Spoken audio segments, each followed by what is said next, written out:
Esta conferencia la persona del comenzará a maestro grabarse. Martín Valderrama y a la licenciada Ivonne Uribe por darme la oportunidad de compartir conocimientos con ustedes, mis hermanos mexicanos. Exactamente hoy, Martín, hace un año que estaba yo llegando a México para compartir con ustedes el Congreso Mundial. A mi México, a mi México querido, que tanto quiero, tan feliz fui ahí. Y hace un año exactamente estaba llegando a México y hoy estoy compartiendo con ustedes, por lo tanto estoy muy contenta. Bueno, quiero empezar, que hoy les quiero compartir es el valor probatorio de la prueba pericial en el proceso penal, pero primeramente quiero darle una introducción de lo que es el sistema procesal en mi país, que es un poco parecido al de ustedes también. Los sistemas procesales y la acción penal en el Paraguay ha sufrido un cambio drástico desde la ruptura de la dictadura en 1989. La promulgación de una nueva constitución en 1992 y con ella los nuevos códigos penales, logramos el paso de un sistema inquisitivo, devastador para la dignidad humana, un proceso ampliamente garantista y con una nueva de la acción penal.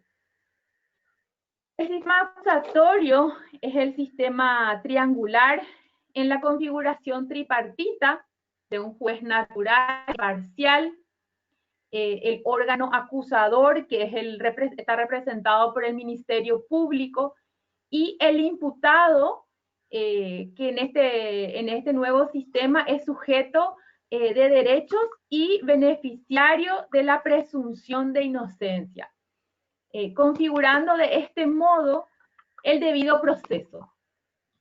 Se diferencia del proceso inquisitivo, en que la figura del acusador y juzgador recaen de personas distintas. Cronológicamente, que era el sistema más antiguo.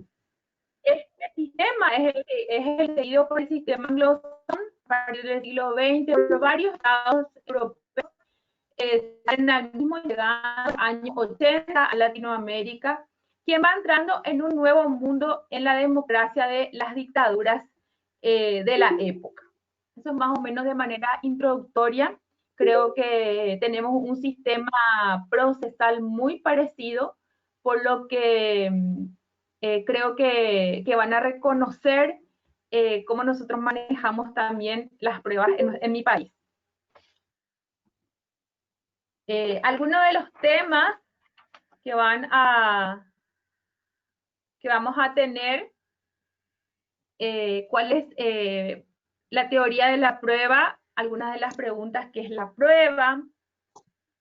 ¿Qué es prueba? El objeto de la prueba, quién prueba, carga la prueba, cómo se prueba la prueba, y lo importante, el valor tiene la prueba dentro del proceso penal.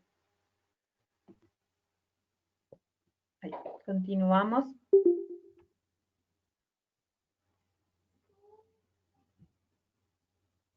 Bueno, y les quiero presentar, seguramente que ya han escuchado la teoría de la prueba.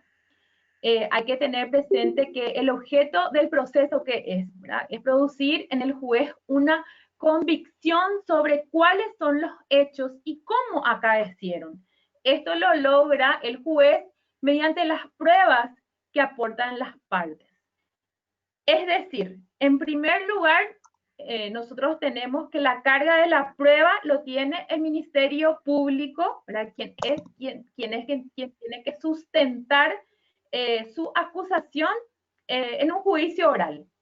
Pero, no obstante, la defensa puede también producir pruebas que hagan su derecho. Cuando hablamos de medios de prueba, tenemos dentro de los medios de prueba la inspección, el testimonio, las documentales y el peritaje, que es a quien le vamos a poner énfasis en esta presentación. Y acá les traje tres clases de concepto general de prueba. Una de ellas, que es en sentido lato, se entiende como todo medio que sirve para investigar y demostrar cualquier cosa o hecho. Todos aquellos elementos que permiten probar algo dentro del proceso. Y la actividad de practicar y comprobar un hecho dentro de la actividad procesal. Cualquiera de estos tres son conceptos generales de lo que significa la prueba dentro del proceso.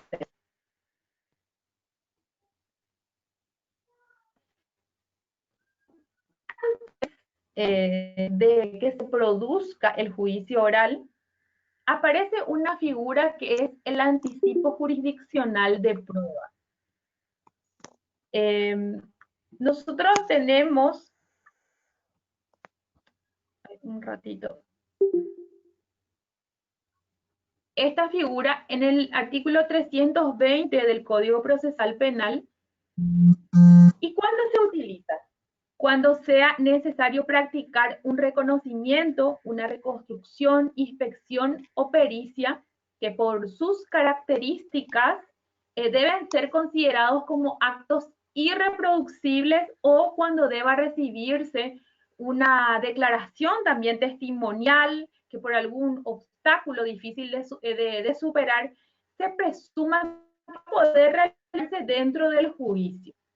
Entonces el Ministerio Público o las partes podrán requerir al juez que admita el anticipo jurisdiccional de pruebas y que se lo realice antes del juicio, de manera de poder precautelar esa prueba que tanto el Ministerio Público o como la defensa consideran importante para probar ya sea la culpabilidad o la inocencia del inculpado en este caso.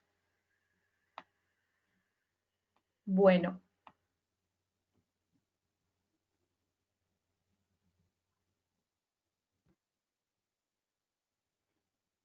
El anticipo jurisdiccional de prueba se utiliza mucho para disminuir también la revictimización de los niños, niñas y adolescentes.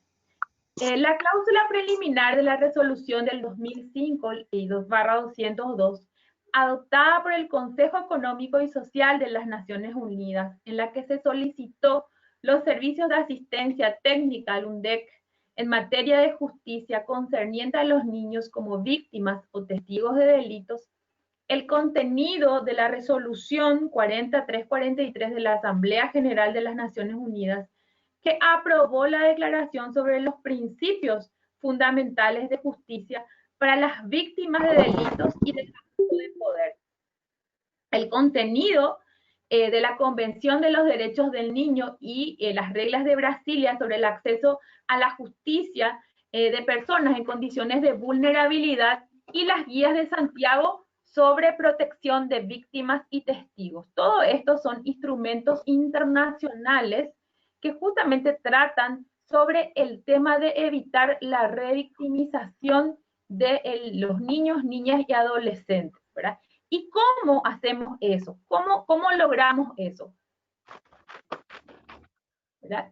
Con estos instrumentos internacionales, como ya les dije, que se busca disminuir la revictimización. ¿Cómo lo realizamos? Lo realizamos a través de la cámara Gesell.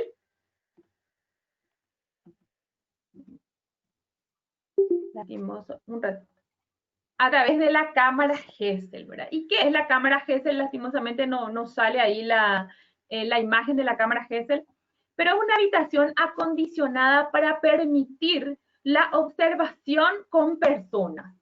Está conformada por dos ambientes separados por un vidrio de una visión unilateral, los cuales cuentan con equipos de audio y de video para la grabación de diferentes audiencias.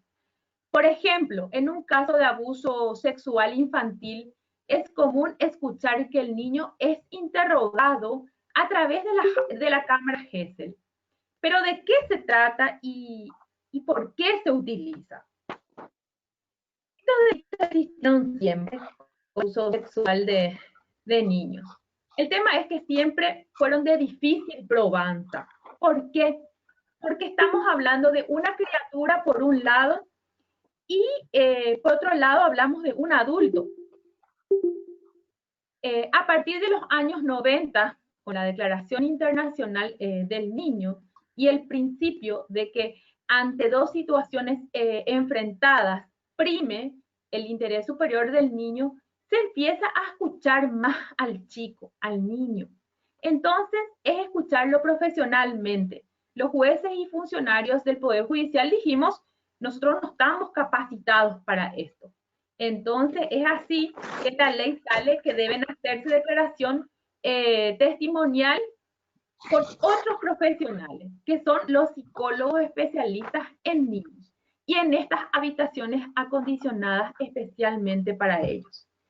Hay veces que el niño cuenta más, habla más, cuando está frente a una persona que está capacitada para tomarle la declaración, que llevarlo a una sala de juicio oral, donde de repente se encuentra enfrente a 3 jueces, más las partes, el abogado, si bien es cierto, se le quita al acusado de la sala, igual están personas extrañas, lo que va a costar de que el niño se abra. Entonces, en estos casos es que se utiliza la cámara Gesell, aparte de evitar también la revictimización de los niños, niñas, adolescentes. Pueden ser ya, en tanto, no solamente víctimas, sino también testigos de delitos. Luego tenemos el medio de prueba de la testifical, que conocemos, que para adquirir esta condición de testigo deberá tenerse algunas consideraciones. Es generalmente ajeno y por ello es tercero desde el punto de vista procesal, lo que no es, no está muy involucrado a la situación especial de la declaración de la víctima o ofendido como el testigo que nos referimos. Es tercero testigo, aporta su conocimiento directo a los hechos. Pueden ser testigos las autoridades y funcionarios de la policía en relación con hechos de los que hubiera tenido conocimiento en el transcurso de actuaciones. Pese a la condición de testigo directo de los hechos, son los que prestan habitualmente testimonio por haber sido los que presenciaron los hechos.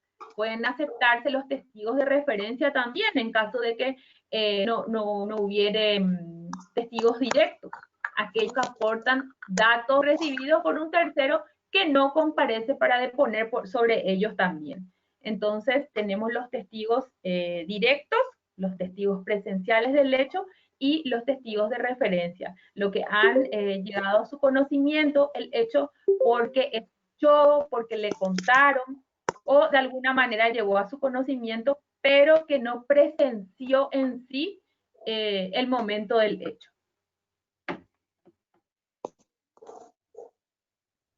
Bueno,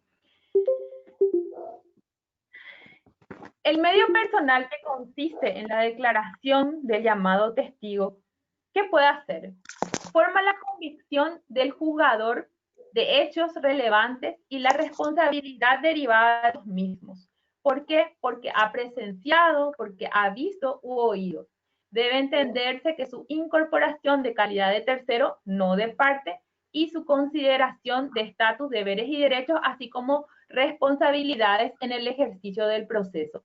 ¿Eso qué significa? Que el testigo, ya sea testigo presencial, testigo de referencia o el testigo técnico que vamos a ver más adelante, que son los peritos, están bajo fe de juramento. Es decir, que en caso de que sus declaraciones en el juicio sean falsas, son pasibles de penas privativas de libertad.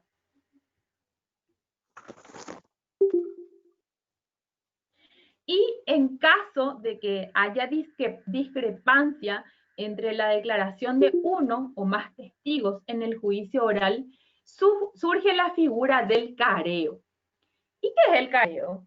Se considera como un medio complementario de otros medios especialmente empleados en los supuestos de contradicción o discrepancia entre quienes han intervenido en calidad de testigos, practicándose solo cuando no exista una veracidad de los hechos. Es por ello que la práctica en la confrontación oral se da cara a cara entre ellos y dirigida sobre los hechos o circunstancias que importan en el proceso, sobre la contradicción o discordancia. O sea, es decir, el careo es solamente sobre lo que no quedó claro en las declaraciones, ¿verdad? No en toda la declaración que han practicado los testigos, sino solamente en los dichos o en las declaraciones que surgen dudas.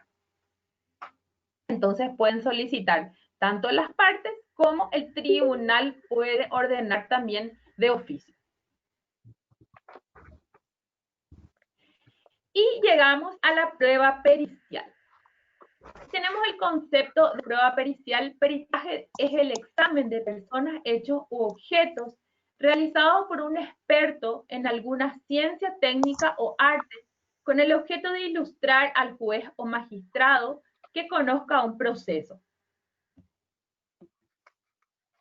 ¿Cuáles son los requisitos para la eficacia del dictamen pericial?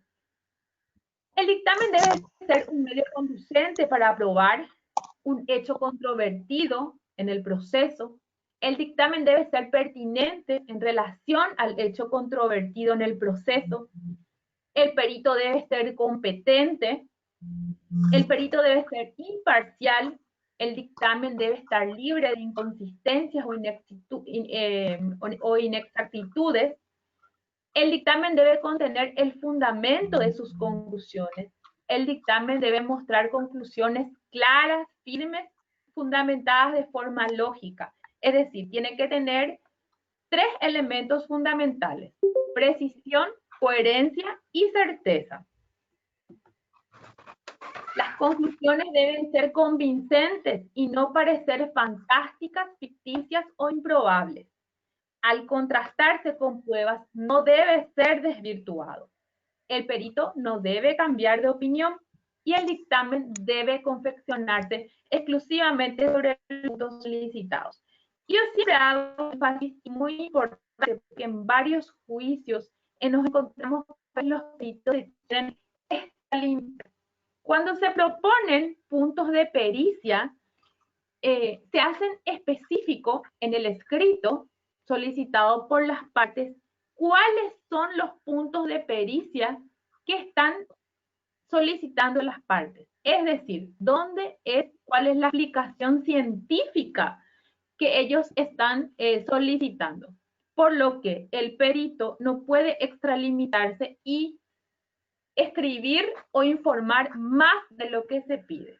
Es decir, tampoco hay errores que de repente en los juicios orales los peritos quieren concluir sobre la inocencia o culpabilidad.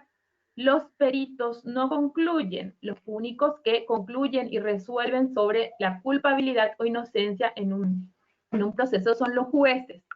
Entonces, esos son algunos errores que suelen cometer los peritos y de repente esa clase de errores puede lastimosamente llegar a que de repente se invalide esa prueba, por lo que es muy importante tener en cuenta y seguir los puntos solicitados de pericia.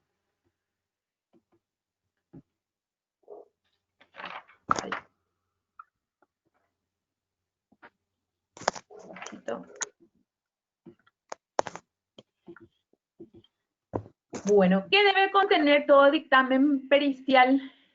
En primer lugar, la descripción de la persona, objeto o cosa, materia de examen o estudio, así como el estado y forma en que se encontraba.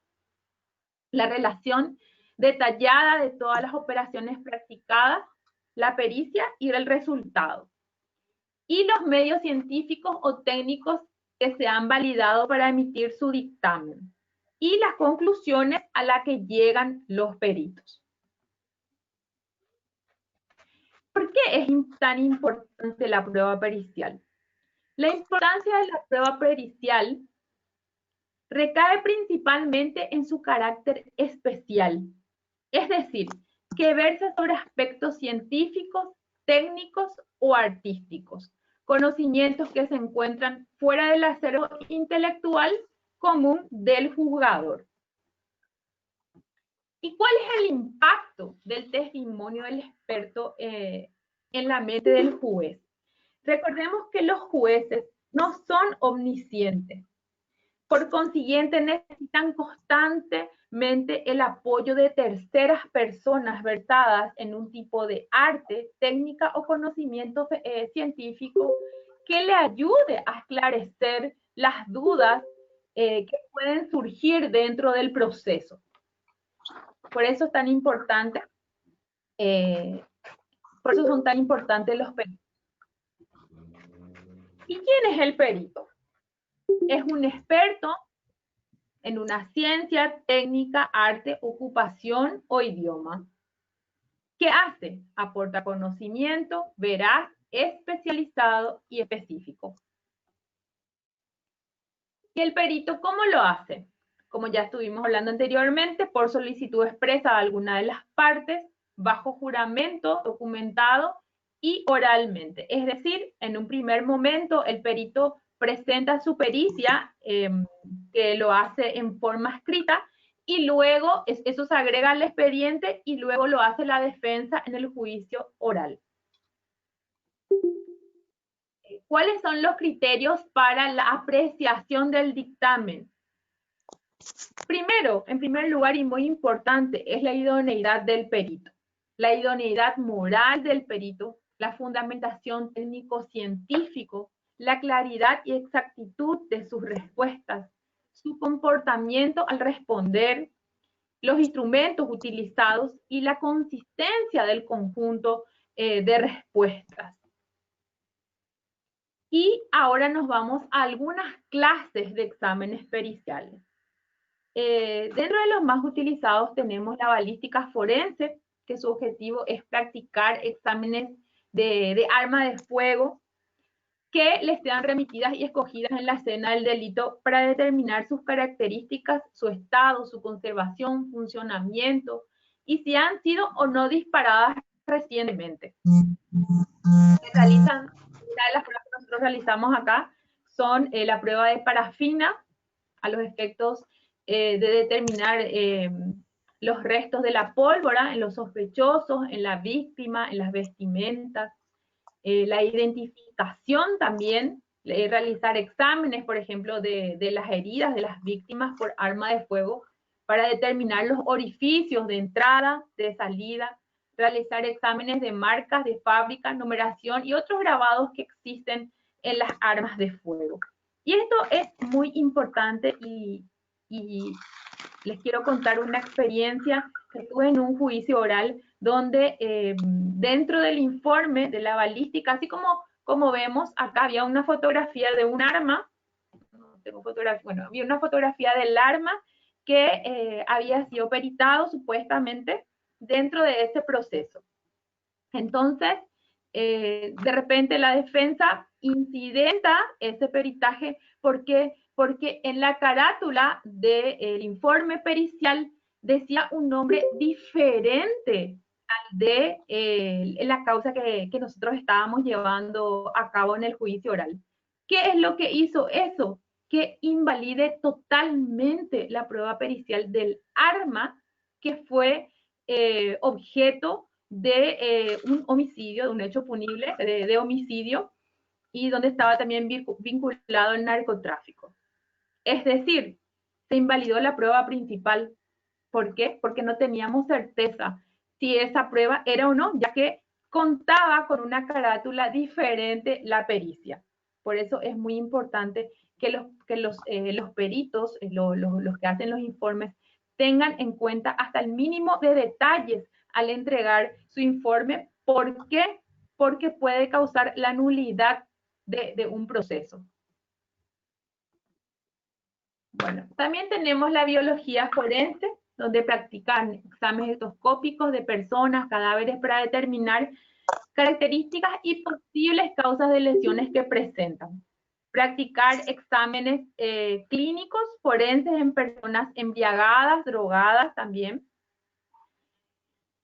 ¿Cuáles son las evidencias biológicas frecuentes en la biología forense? Los que más se utilizan: sangre, semen, pelos, plumas y fibras, secreción vaginal, orina y heces fecales, secreción lacrimal, sudor, moco y saliva, líquido amniótico, insectos necrófagos, resto de tejido orgánico, entre otros.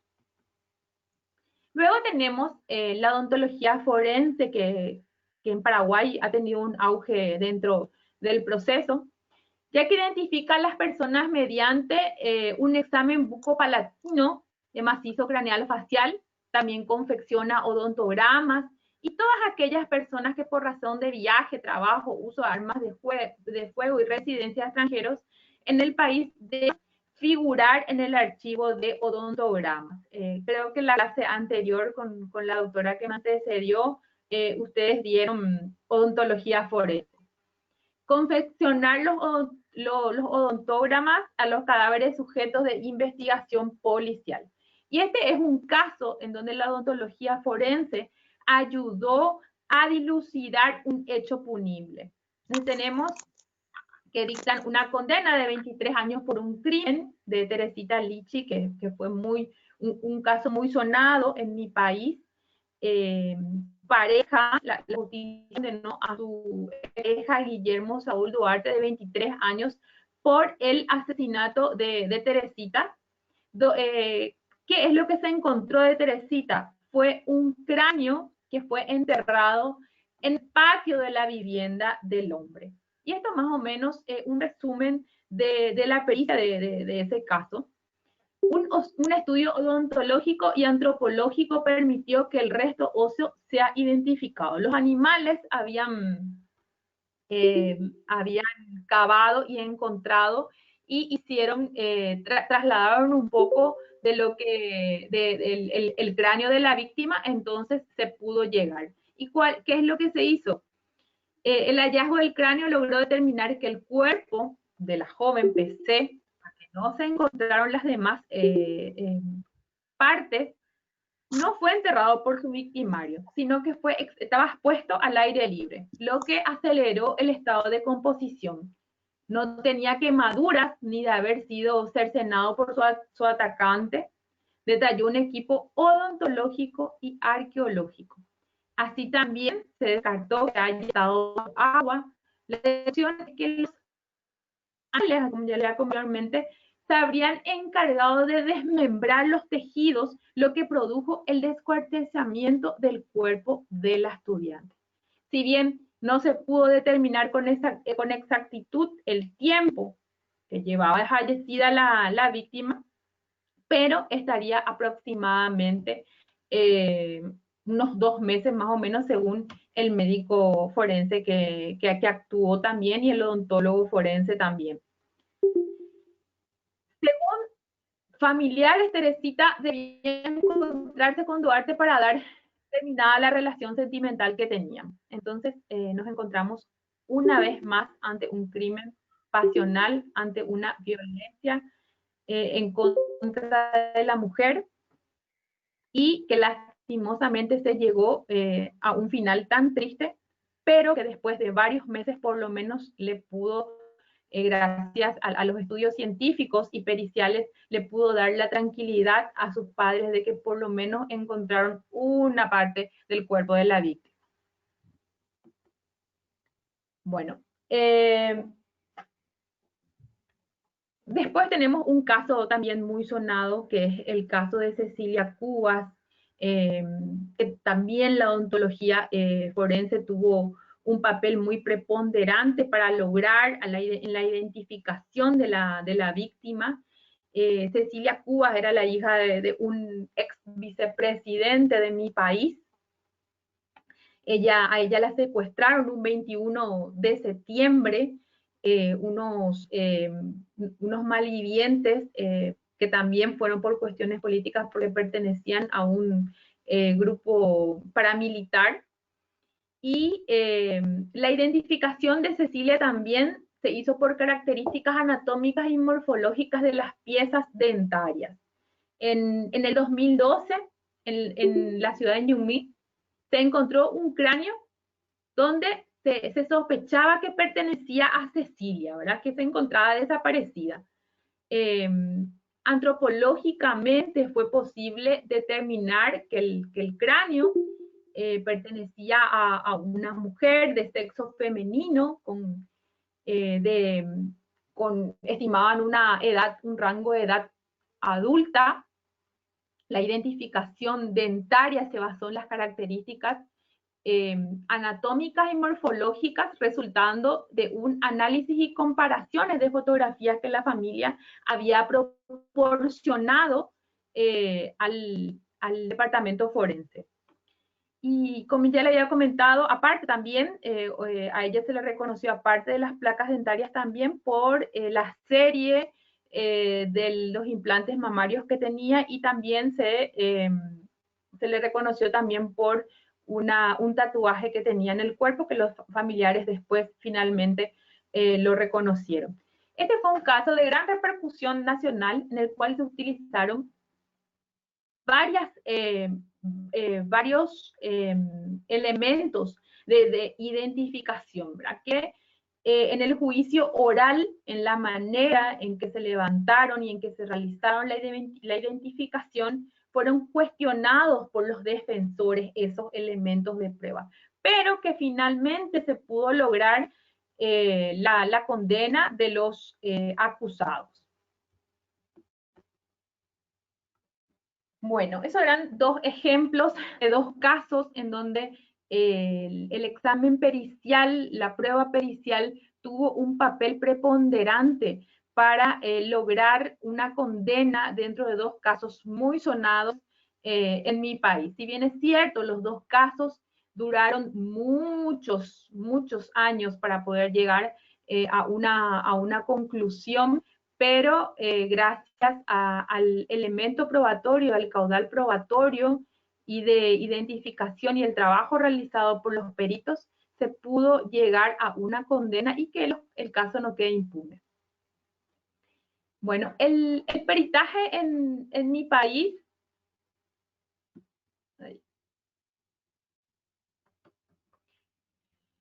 el peritaje en mi país se encuentra en el artículo 214, donde habla de la pericia, ¿verdad? Y también en el 215, donde habla de la calidad habilitante, que es algo muy importante, que los peritos deben expresamente tener calidad habilitante en la materia relativa al punto sobre el cual determinarán, ¿verdad?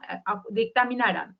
Siempre que se los relacione con la ciencia, arte o técnica reglamentada. En caso contrario, deberá designarse a un personal que tenga una idoneidad más manifiesta.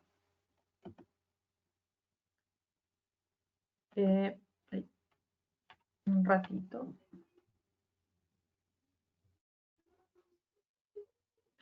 Bueno, se le notifica a las partes, también tenemos previsto la notificación de las partes, la facultad de las partes también, que dentro del plazo cualquiera de las partes puede proponer otro perito o un perito ya designado para que dictamine conjuntamente con el que ya está designado por las circunstancias particulares del caso. Hay casos que son muy complicados, entonces puede haber hasta 3 peritos. Los peritos también se pueden inhibir y recusar por cualquier causa, por familiaridad, por amistad manifiesta o enemistad, asimismo como los magistrados y los funcionarios judiciales. Bueno, a los peritos se les cita en una audiencia donde ellos aceptan el cargo y también toman juramento. Y en el 222 tenemos la ejecución. El juez resuelve sobre las cuestiones que planteen durante las operaciones periciales. Los peritos practicarán juntos el examen siempre que sea posible, y también surge la figura del consultor técnico. Ellos también pueden solicitar un consultor técnico para que pueda asistirlo también y poder aclarar algunas cuestiones pertinentes con las dudas que puedan surgir dentro de las pruebas que puedan producirse. los peritos, cuando actúan conjuntamente, podrán dictaminar por separado o conjuntamente. Y en caso de dudas, también se pueden incluir a nuevos peritos. Luego, también como medio probatorio, nosotros tenemos el auxilio judicial, que se podrá ordenar la presentación o el secuestro de cosas y documentos y la comparecencia de personas si es necesario para llevar a cabo las operaciones periciales. También se podrá requerir al imputado y a otras personas que confeccionen un cuerpo de escritura, graben su voz o lleven a cabo operaciones semejantes. Cuando la operación solo pueda ser ejecutada voluntariamente por la persona requerida y ella rehúse a colaborar, se dejará constancia de su negativa y dispondrá lo necesario para suplir esa falta de colaboración. ¿En qué caso, por ejemplo, no se le puede, hay casos donde se contraponen con derechos fundamentales de las personas? Por ejemplo, cuando necesitamos una prueba de ADN, ¿verdad? Si la persona se niega a que se le quite por ejemplo, la sangre para la muestra, para poder comparar con el ADN encontrado en una escena de los hechos, por ejemplo. Entonces, si la persona se niega, obviamente que no se le puede obligar, por lo que se dejará constancia de eso. Ese es uno de los casos donde la persona se puede negar en mi país a dar una prueba y realmente se contrapone y es una laguna y es un problema porque se contrapone con derechos fundamentales, con derechos humanos que tiene la persona sobre la libre disposición de su cuerpo. Bueno.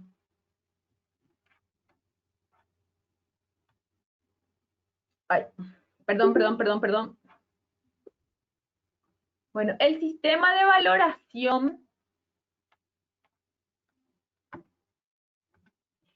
en nuestro sistema, el sistema de valoración en las pruebas reguladas en la legislación paraguaya, en nuestro sistema de persecución y procesamiento penal rige el principio de la libertad probatoria, salvo lo atendiente a las limitaciones establecidas por las leyes respecto a las pruebas relativas a las personas. Es decir, que cualquier medio de prueba que no afecte las garantías de los sometidos al proceso pueden ser incorporados para el logro de las respectivas pretensiones que se persigan por las partes legalmente constituidas y para el mérito jurisdiccional que definirá la controversia aplicando la norma penal sustantiva.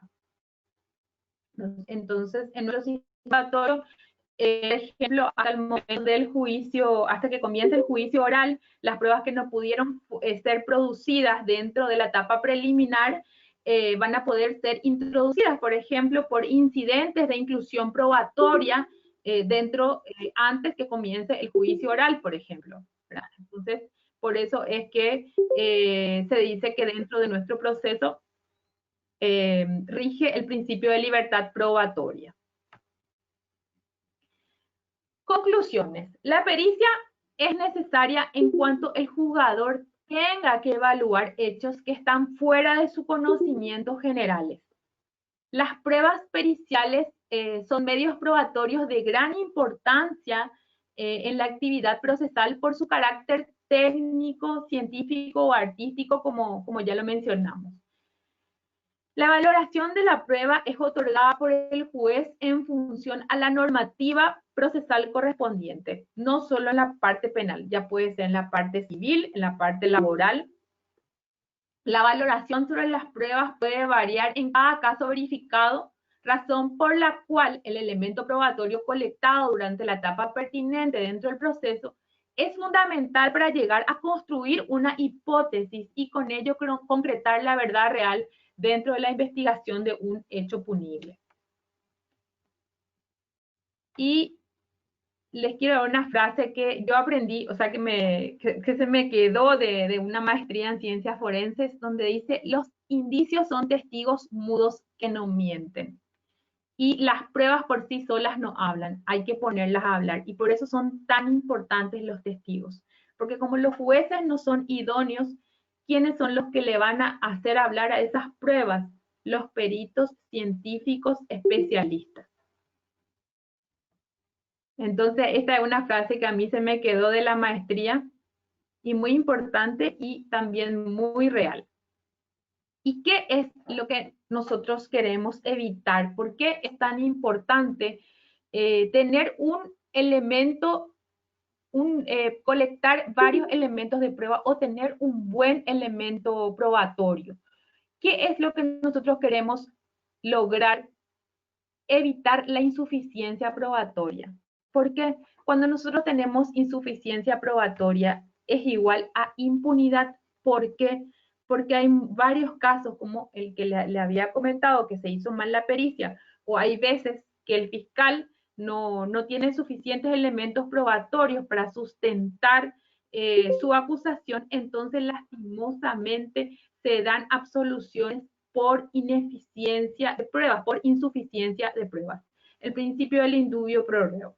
Entonces, cuando hay insuficiencia probatoria, es igual a impunidad. Y lo que nosotros estamos luchando dentro del sistema judicial cada vez más es evitar que más casos queden impunes.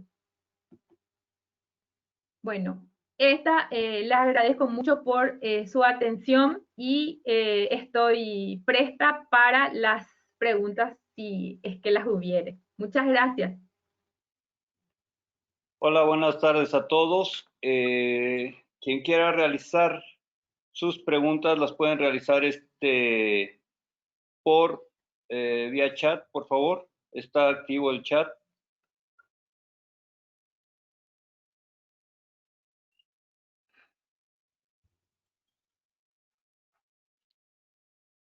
Está abierto el chat para cualquier pregunta que quieran realizar, por favor.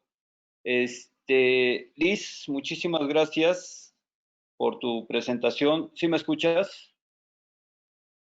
Ay, sí, sí, sí, te escucho. Ah, ok. Liz, también aprovechando, muchísimas felicidades. Mañana es tu cumpleaños. Sí, Recuerdo gracias, muchas gracias. que el año pasado estuvimos festejando en Garibaldi tu cumpleaños, tu pre-cumpleaños, ¿no? Sí, uno de los mejores cumpleaños pasé el año pasado. Sí, ya después en el Sí, Congreso Mundial tanto, de Forenses, Derecho y Seguridad Pública que tuvimos en Acapulco, estuvo muy bien.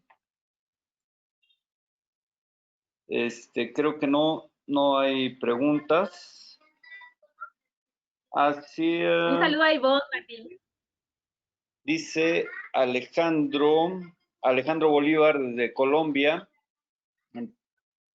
Sí, en Paraguay no se permite que un perito sea una persona que tenga mucha experiencia en el tema o necesariamente debe de estar cualificado por un título profesional. Sí, sí, sí. Necesariamente tiene que tener un título profesional, tiene que ser una persona idónea sobre una cuestión específica. Y también en Paraguay nosotros tenemos, en la Corte Suprema de Justicia se inscriben los peritos y ellos tienen un carnet, ¿verdad?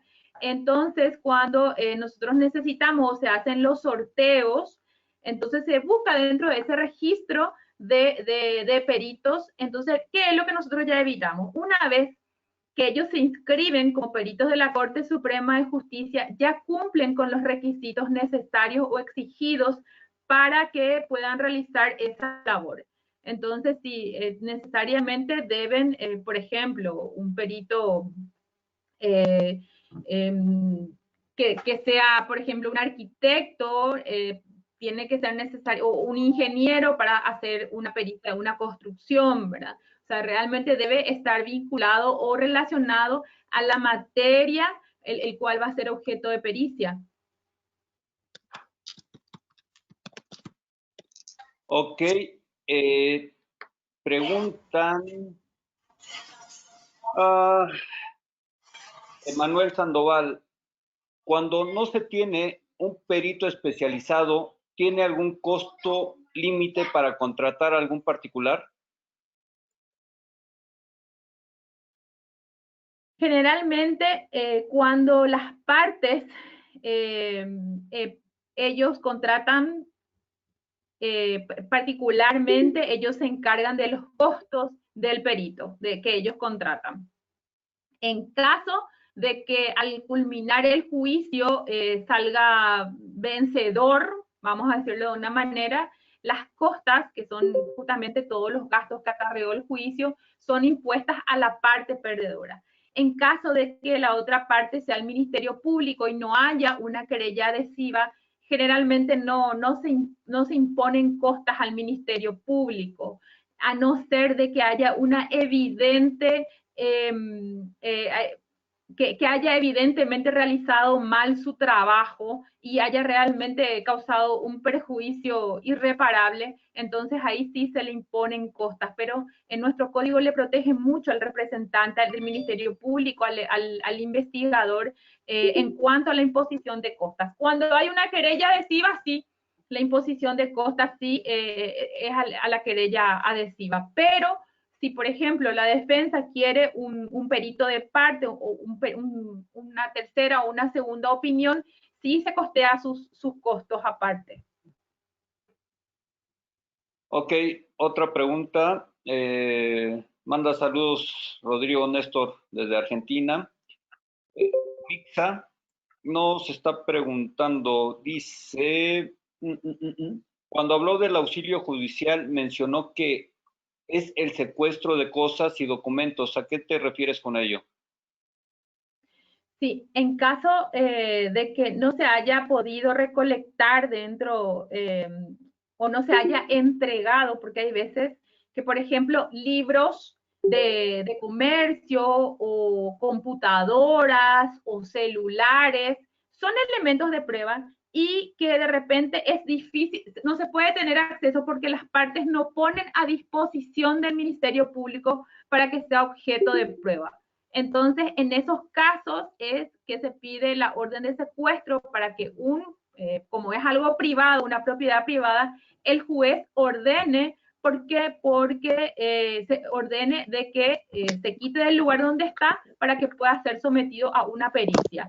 ¿Por qué? Porque las partes no han puesto voluntariamente a disposición. En esos casos se usa la figura del secuestro, que también suele utilizarse el allanamiento porque generalmente están dentro de una casa, de un comercio, entonces se solicita primeramente el allanamiento porque es una propiedad privada, sin una orden judicial no se puede entrar, y el secuestro específicamente se dictamina o se determina de las cosas que van a buscar o que van a secuestrar, ya sea computadoras, libros de comercio, algún otro elemento probatorio que puede dilucidar un hecho punible o un hecho investigado.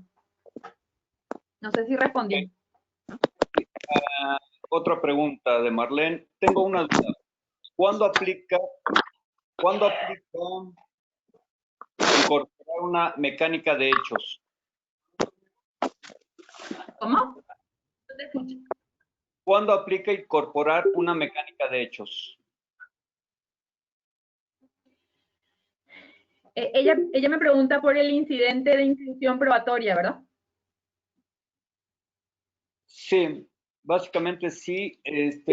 Más bien sería, ¿tú cuándo puedes aplicar dentro del juicio o en qué parte de todo el proceso incorporas una mecánica de hechos?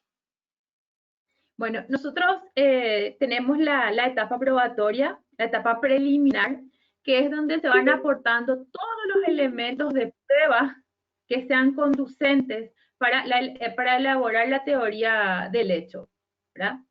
Entonces, en caso de que, por ejemplo, surjan hechos nuevos que no pudieron ser agregados dentro de la etapa preliminar, la etapa previa al juicio oral.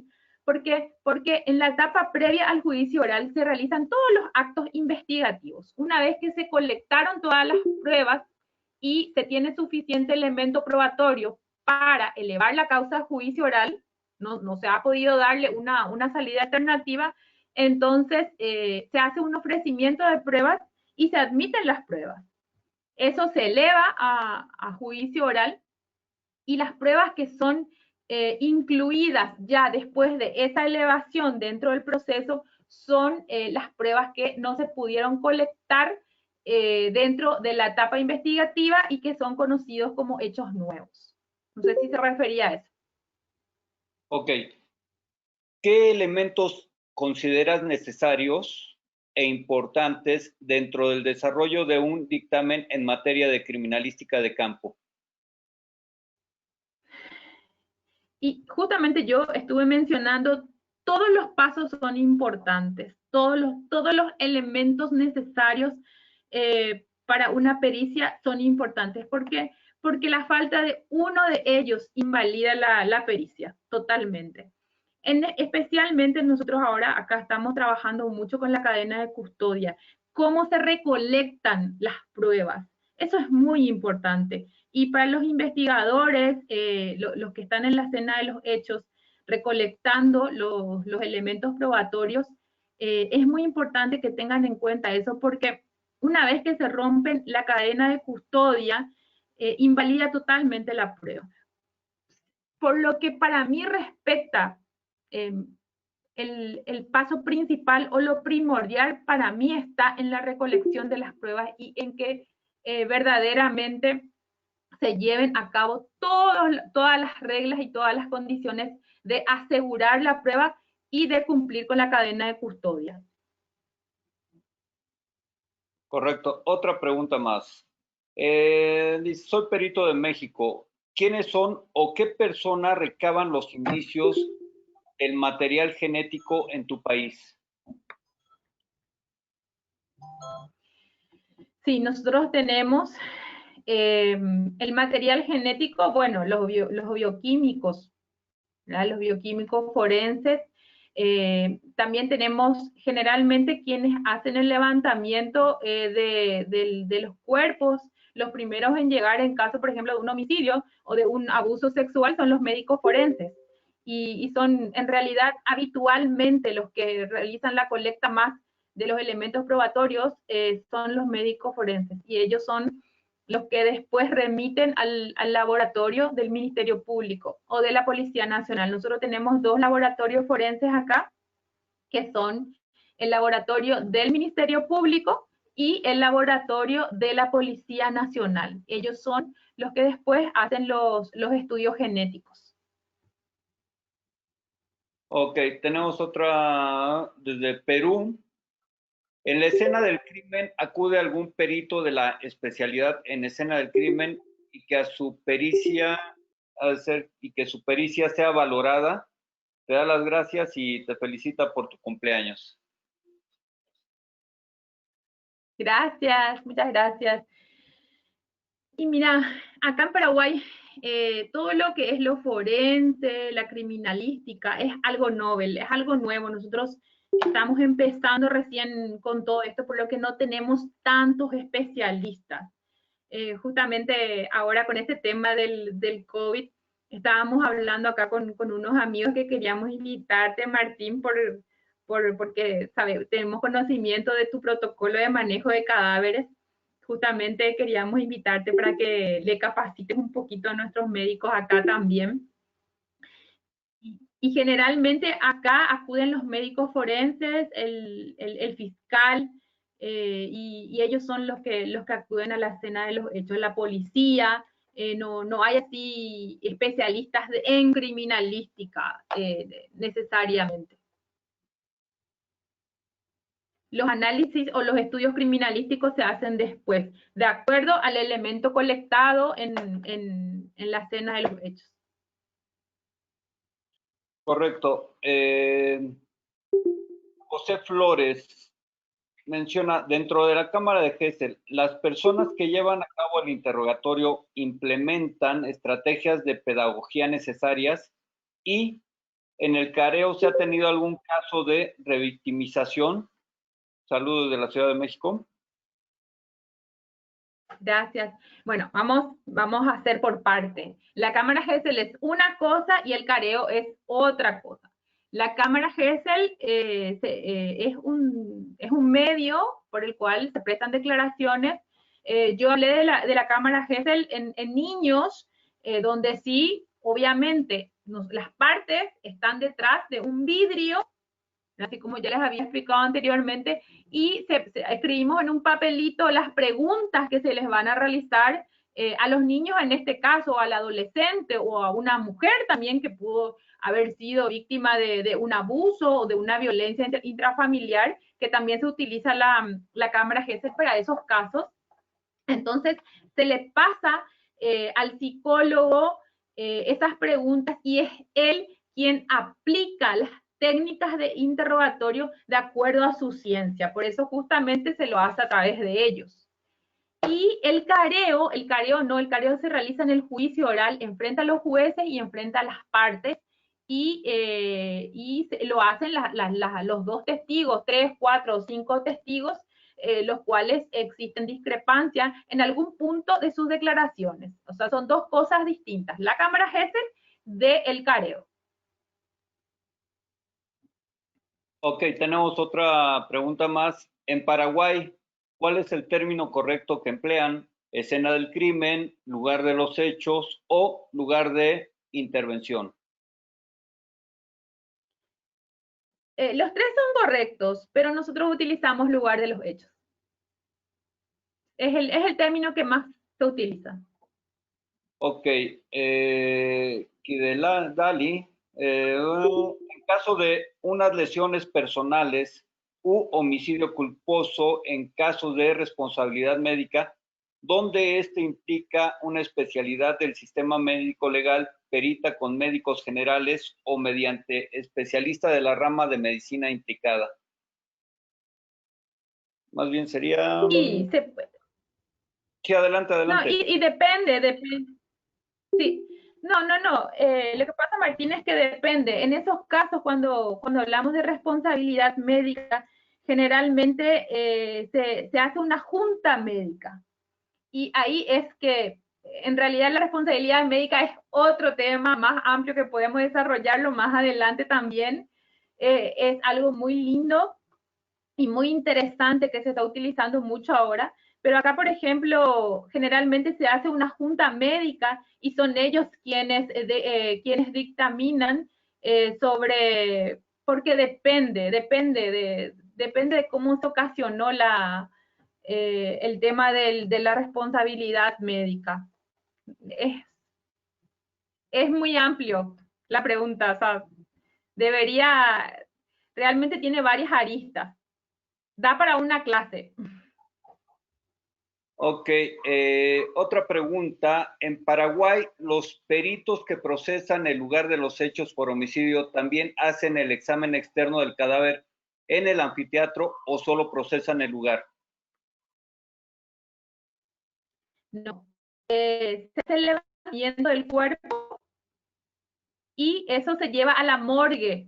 Nosotros le llamamos morgue. ¿Ustedes cómo le llaman ahí? Nosotros le llamamos morgue, Martín. Martín está hablando. Bueno, Sí, te escucho. se lo lleva a la morgue y ahí se hace la inspección del cadáver. ¿Cómo? ¿Pero la realiza el criminalista o ya lo revisa otra persona? No, el médico forense. Acá en realidad el que hace el levantamiento del cadáver es el médico forense y el que realiza la inspección del cadáver después en la morgue judicial también es el médico forense. Ok. Ahora, estudiante de criminalística, tengo una duda. Se habló de que la persona se puede rehusar a efectuar una prueba de ADN y en un caso solo se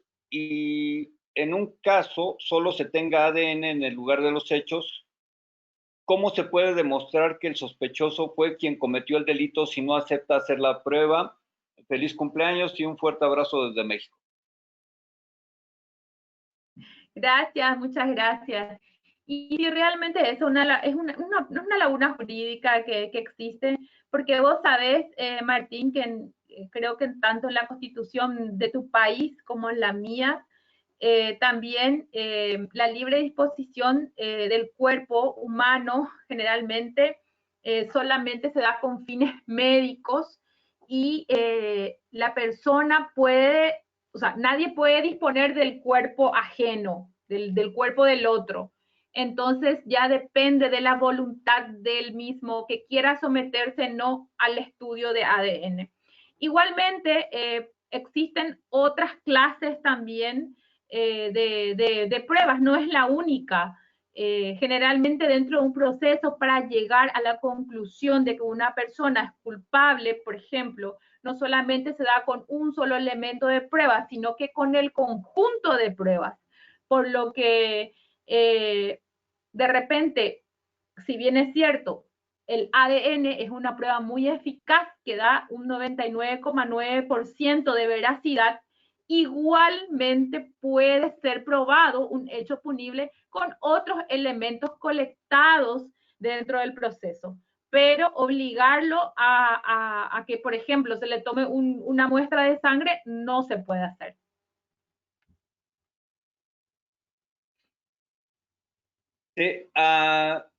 Otra pregunta que nos hace Emanuel Sandoval y que es muy buena también. ¿Cuál es tu opinión acerca de que el cadáver es un indicio? No.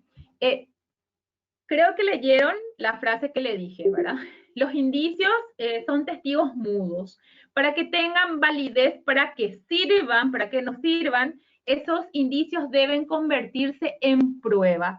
Y como nosotros, todo lo que nosotros recolectamos de la escena de los hechos son indicios, por lo que un cadáver, al ser colectado, al ser levantado del lugar de los hechos, es un indicio.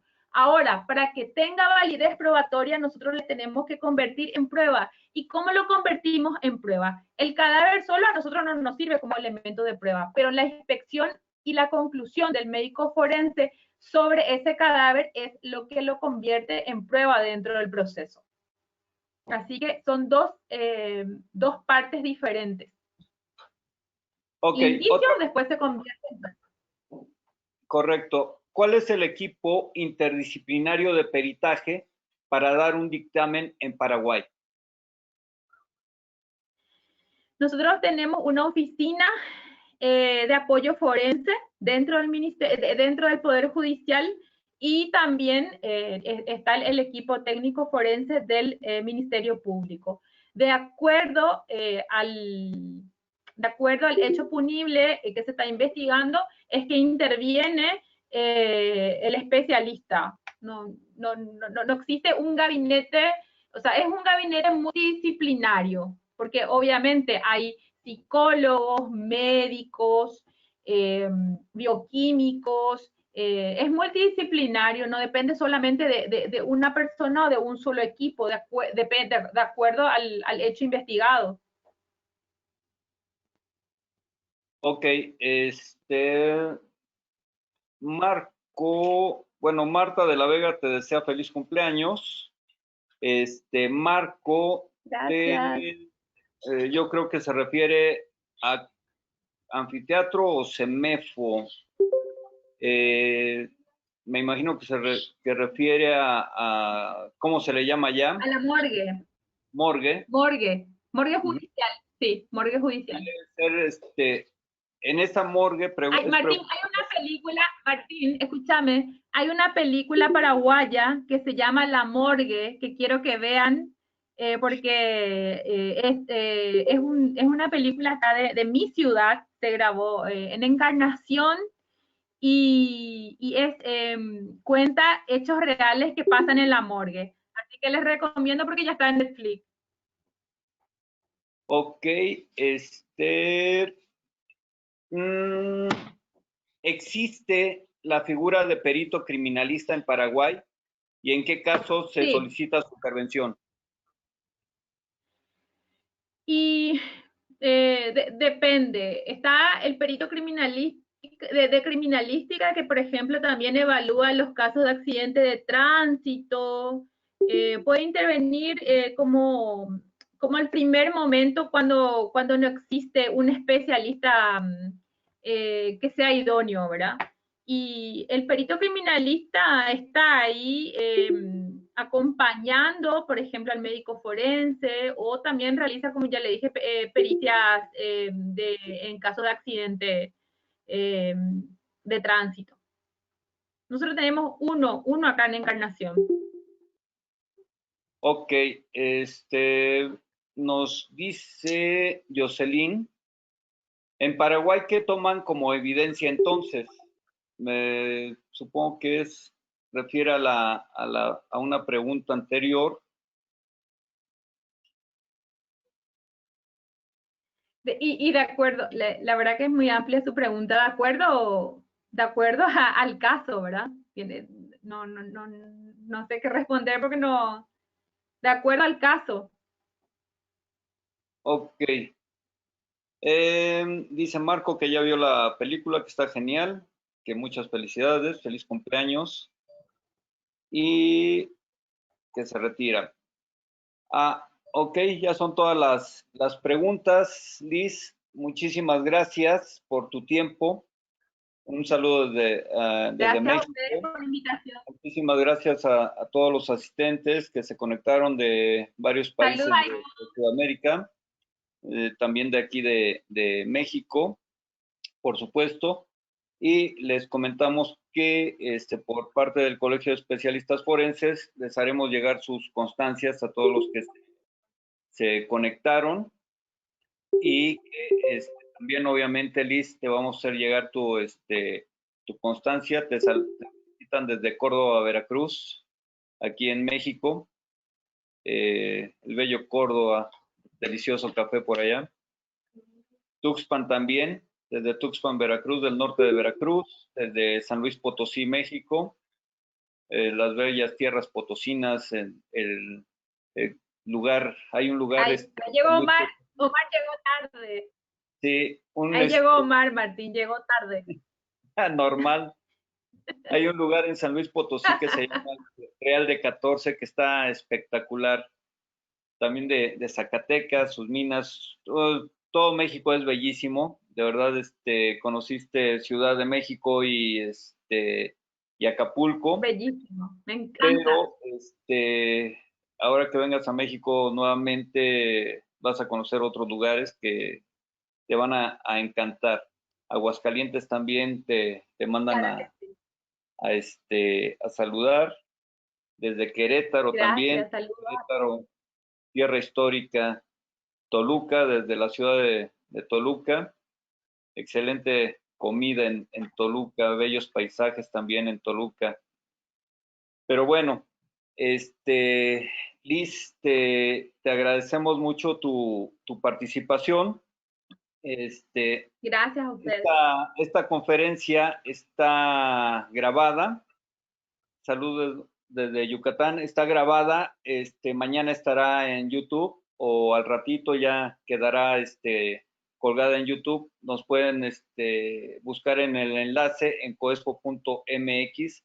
Les recuerdo que la página es coespo.mx y les vuelvo a decir que si conectan coespo.com.mx los manda por ahí a una tienda de zapatos que es la única, es la fachada.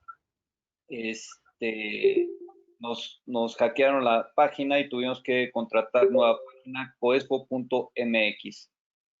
Sin más, nos pregunta Emanuel, ¿cuándo podrían realizar una conferencia en la Universidad de Matehuala? Ya lo estaremos checando con su rector, el distinguido maestro Nava, para checar esa conferencia en la Universidad de Matehuala, que es una de las mejores en nuestro país también. Liz, muchísimas gracias. Estaremos en contacto. Gracias. Y también para comentarles que la próxima semana estará el doctor Alejandro Hernández Cárdenas con uno de sus Excelente grandiosos profesor. temas. Esperemos se vuelvan a conectar. Mañana estaremos ya bajando la información para la conferencia del doctor Cárdenas y también para los siguientes eventos que estaremos mencionando. Liz, pues muchísimas gracias.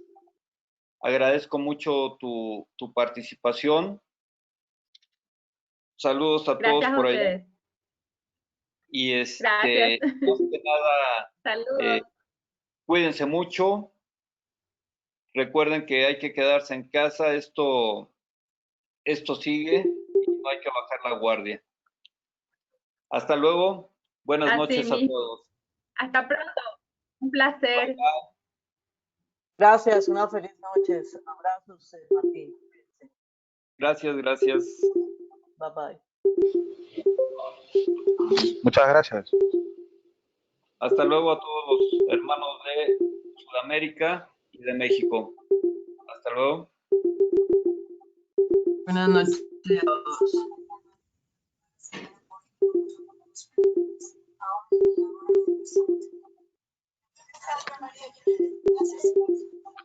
Bendita tú eres entre todas las mujeres y bendito es el fruto de tu vientre.